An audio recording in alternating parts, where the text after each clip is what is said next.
pozornosť a dostupný otázničok zazvedli a máme takú zaujímavú stránku, že Padaj.sk.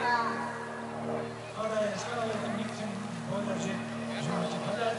Ďakujeme za dobrý odborný výklad pani inšpektorke Vodickej. Tí naši častí návštevníci si určite pamätajú, keď sa ona takto vznášala nad škvalovým ihriskom v Rome nad Rimavicou pri škole niekoľkokrát v rámci našich majstrovstiev takisto pristávala. Dnes nám predvedla naozaj perfektný odborný výklad. No a záujemcov o ten zoskok oznamujem aj cenu. Je to bez konkursu 150 €.